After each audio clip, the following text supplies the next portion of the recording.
Hello everyone and welcome back to the channel. Today we're going to take a look at the Eachine Aurora68.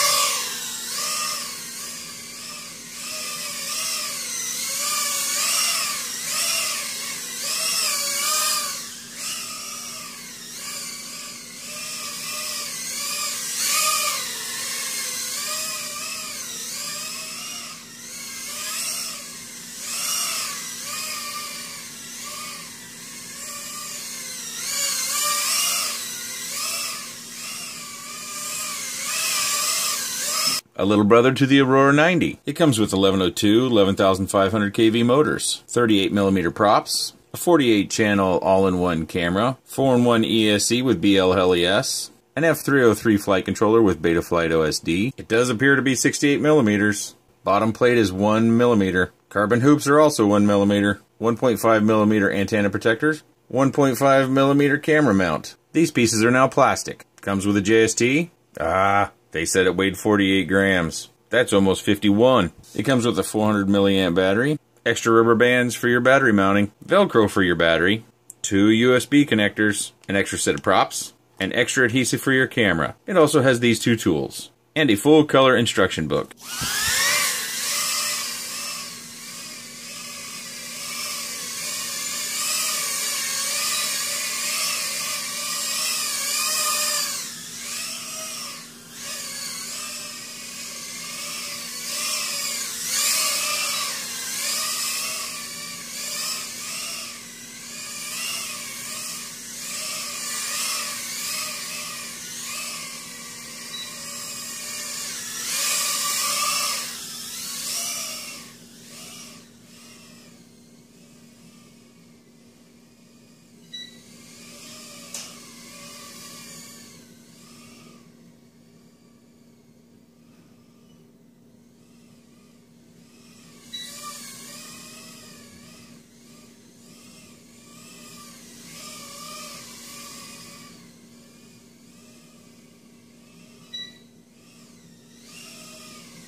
One thing is very important to this is I believe this vehicle has a poor implementation for the 5-volt regulator.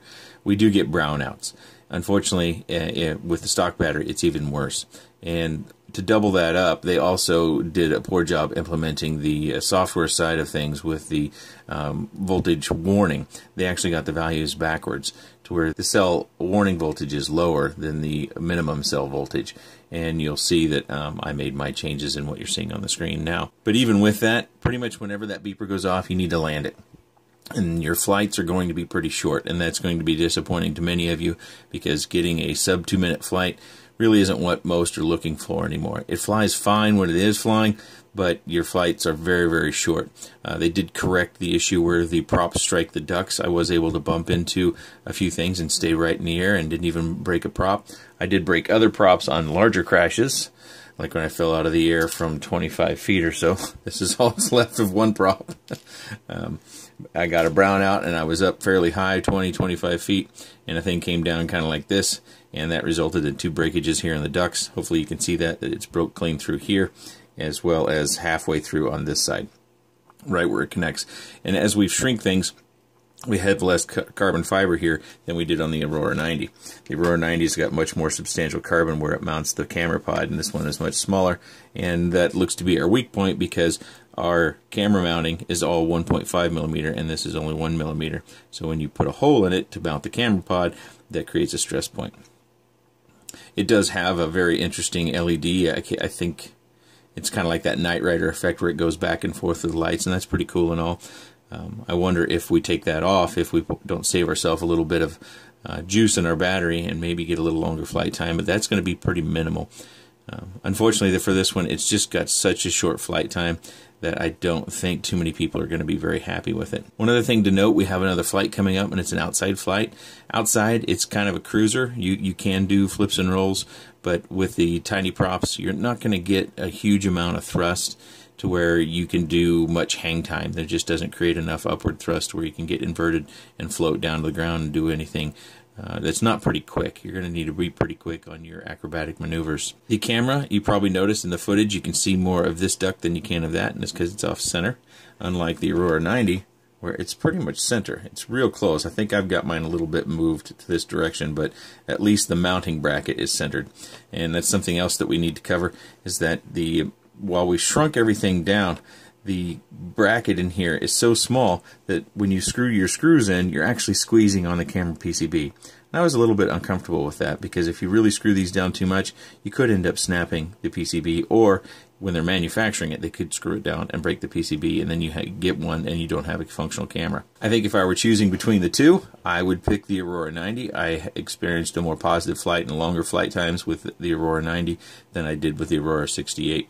I have heard that many have said that the Aurora 68 is much more manageable indoors. I don't necessarily feel that way, but if you follow my channel, you see that I've been flying a lot indoors, so it might be a little bit more native to me than it might be to you.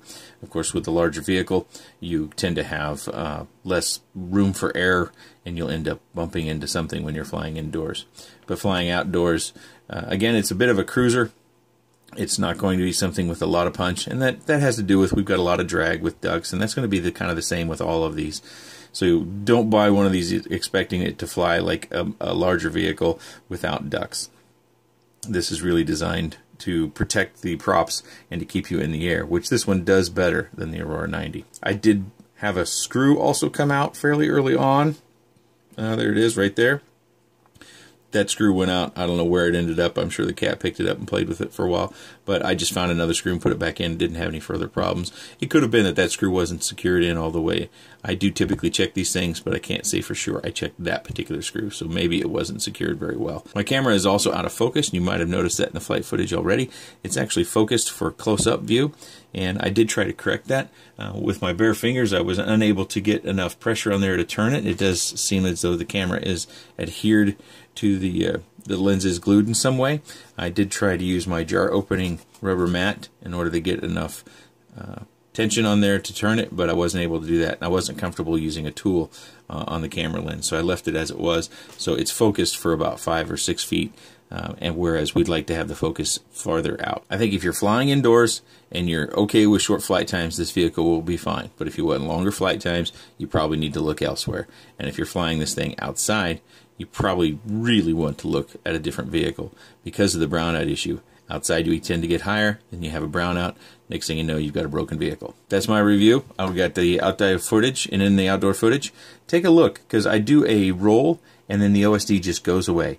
And I think that has to do with the 5-volt implementation on this flight controller. I don't think it's implemented very well. And I did notice that on other flights as well. And then you'll notice when I disarm at the end, the OSD kicks back on and it shows the information on the screen. So I don't know what's up with that. It's a little bit weird. If you have any questions or comments, leave those in the section down below. And thanks for watching.